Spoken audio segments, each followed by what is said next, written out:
Look who decided to show. Baby Deeps, come here. I'm glad you made it, Conrad. See, I called you here because I like you. So I'm gonna give you a few tips on surviving ESO as a new player. No matter if you're just going to fight some dragons, duel people, fight people, or explore the realms of Tamariel, these are some of the most important tips that you should know as a new player to the game. So take some notes and follow me. Traveling. There's many ways that you can travel in this game, but if you want to save some coin, I have a couple options for you. The first option is that if you have friends or if you are part of a guild, you can actually go to your menu. You choose social. Let's say I want to travel to my guildmate's location. So I'll go to guilds.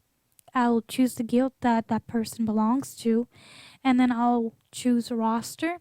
I'll find that person. I'll press that person, and there will be another menu. I'll go down and I'll press travel to player. Mind you that if that person is in a, let's say in a dungeon or a trial, and you're not part of their group, you will not be able to travel. Same as if that person is in Cyrodiil. Let's say I want to travel to Alicia Bridge right now. She's in Black Rose Prison. I will not be able to travel to her. Same as if like another person, I don't know if, let me see if somebody is.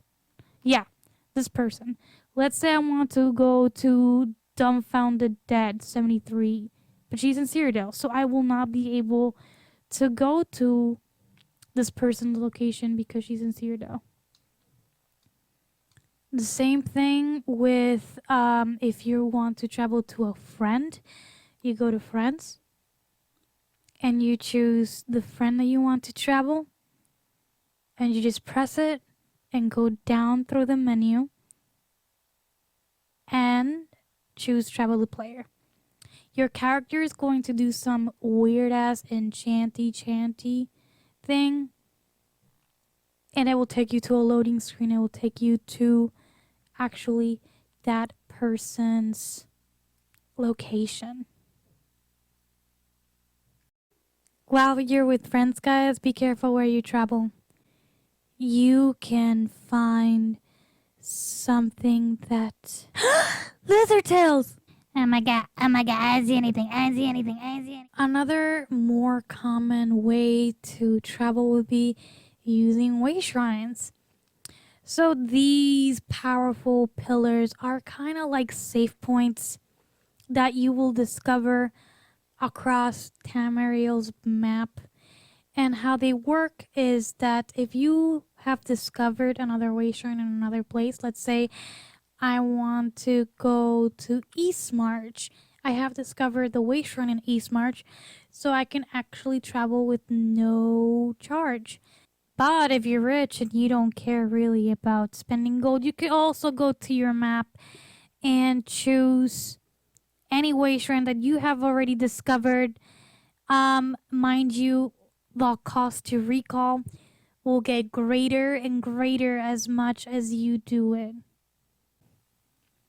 One of the first things that I do after creating a new low level character is that I go ahead and try to start all of the guild quests that I can, especially the first 3 main guilds: Mage's Guild, Fighter's Guild, and Undaunted. Yes, there is a way that you can start Undaunted without waiting to level 20th, and I'll show you how. To do this, you have to go to your first alliance cities. So let's say I am Evan Hearts Pact, I will go to Daven's Watch. In Daven's Watch, you can find the Mage's Guild right here, the Fighter's Guild right here, and the Undaunted are usually in the tavern. So no matter what city you are in, the beginner city, they'll always be in the tavern. They're very hard to miss. They're very loud. If you're an Aldemary Dominion, you'll go to Volkiel Guard. And if you're Daggerfall, you will go to the Daggerfall in Glenumbra. To start these quests, you're going to talk to key people, so I will run this through really quickly. So this will be Mage's Guild. You will have to talk to a girl right here called Rudrasa. She will give you the beginner's quest of Mage's Guild. And then one of these guys right here. There's gonna be two people right here.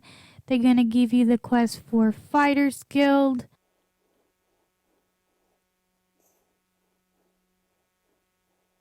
And the Undaunted people, you just talk to them and they will give you a quest. You'll have to go to Fungal Grotto and then come back to them. And then after that, you'll have to go to Morn Hold, I believe. And you have to talk to Marjarge or whatever her name is.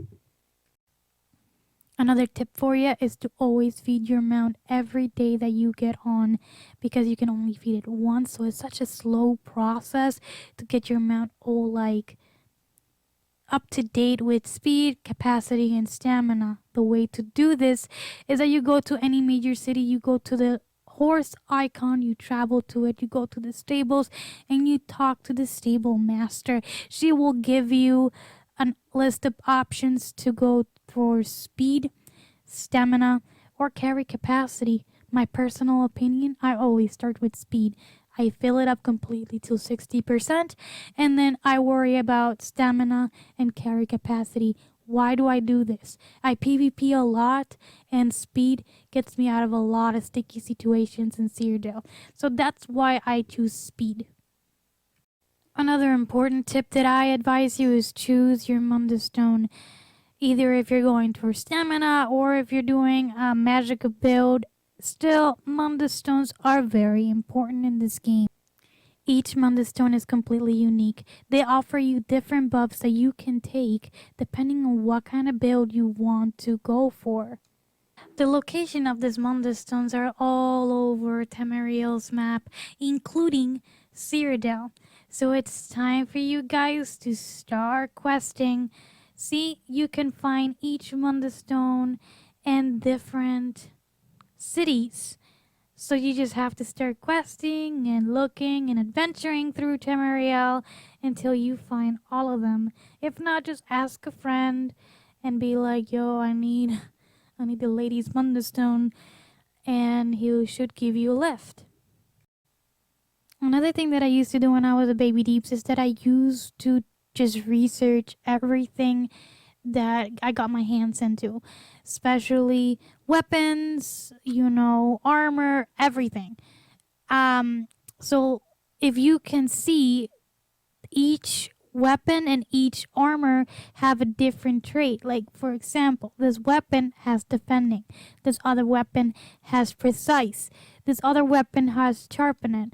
So especially now in the age of transmutation stones, you might want to research as much as you can, because you never know when you have to transmute something to the trait that you want to. And the way that you do this, let's say if it is a weapon, you go to research, you choose the weapon that you want to research, and then you just research that trait. It will destroy it though, so just mind you, if you really want that weapon, do not research it because you will lose it.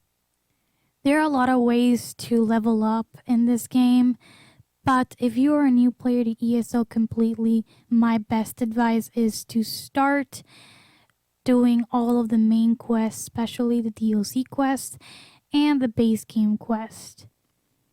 The Harborage. The Harborage will give you a lot of skill points, and with it, levels.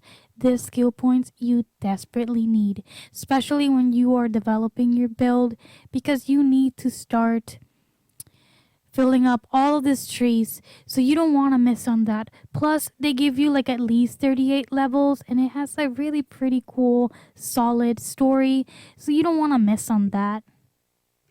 In my opinion, Undaunted is one of the most important parts of the game, not only because it gives you some skill points and it helps you level up, but as well because it gives you this tree line that has some incredible passives that you might want to use in the future, as well as the Undaunted quest lines can give you access to some monster helmets and monster shoulders. These are called monster sets. Each one can make different abilities that will assist you in combat.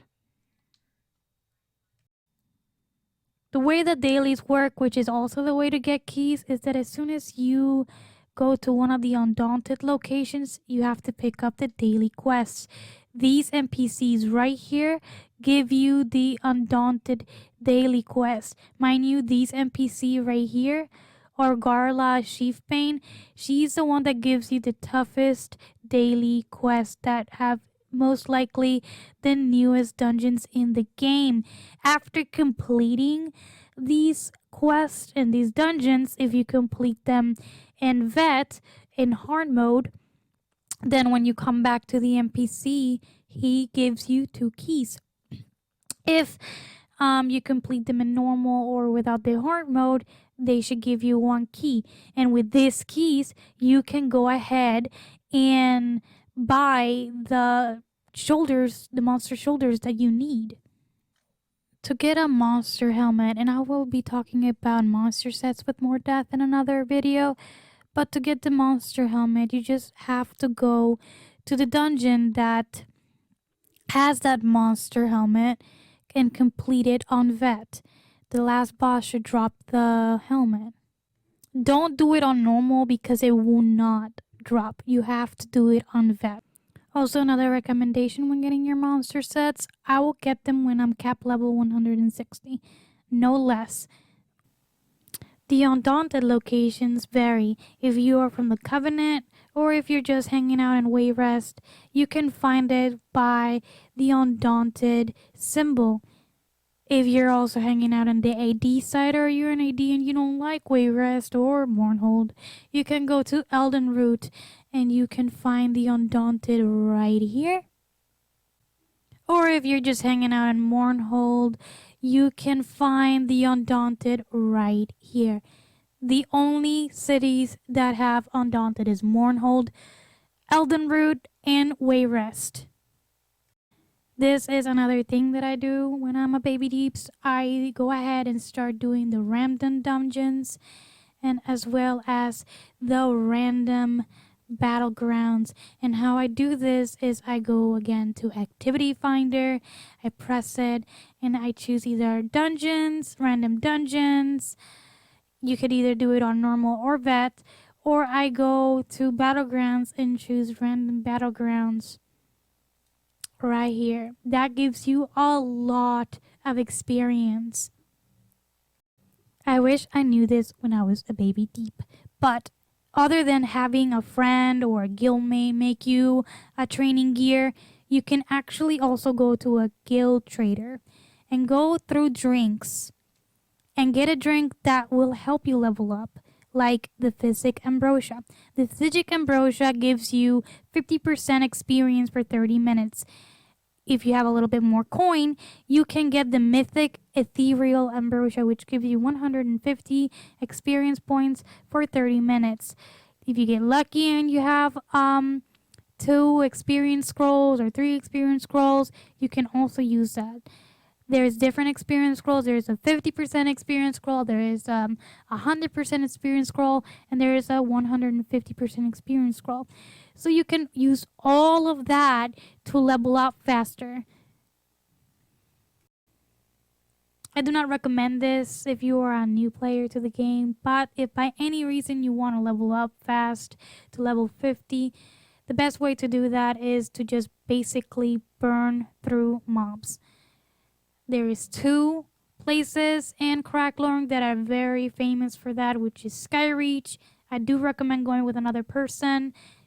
Skyreach is a little bit more isolated, or Spellscar. Like I said, it's better going with 2 people. If you have more than 3 people, you are not going to have a good XP. You basically go get as many mobs as you can, you and your friend, and burn through them. I do not recommend this because you will not have the skill points that you need when you're done to level 50. If you're a new player, you'll need these skill points. You need as many skill points as you can get, and quests give you those skill points that you need. So if you just like level up to level 50, you're gonna be lacking in a lot of skill points that are gonna be really annoying to grind after the fact. And lastly, but not least, sky shards. Sky shards are another way to get skill points. 3 sky shards would be the equivalent of 1 skill point, and this is where I was talking about before, that it can get a little annoying getting this, since 3 sky shards, you have to find 3 sky shards to get 1 single sky point, and that is really annoying to me. My personal opinion is that sky shards are a complementary skill points, and they shouldn't be like your only way to get skill points in order to finish your build. I feel that you could get more skill points doing the main quest and the DLC quest and doing all the undaunted dungeons at least once, and getting more out of that. The locations of these sky shards are all over Tamariel too, so you will have to go ahead and adventure all over the place. And at the end of the day, if you're doing the quest, you're gonna find them. You're gonna find some along the way. So I just think that if you're just grinding sky shards, I think it's a little annoying to me. I don't know, but that's just my personal opinion. I'd rather listen to a story than just look for these. And those are my tips for you. Thank you so much, guys, for hanging out and supporting me. I really appreciate it. If you like the video, please like and subscribe. That helps me a lot. If you have any more questions, don't hesitate. Hit me up. Hit me on my DMs. I stream on Twitch every Friday, Saturday, and Sunday. I will be also streaming around the week. Thank you so much, guys. I really appreciate it. If you have any suggestions for videos, please leave a comment. Thank you so much, and see you next time.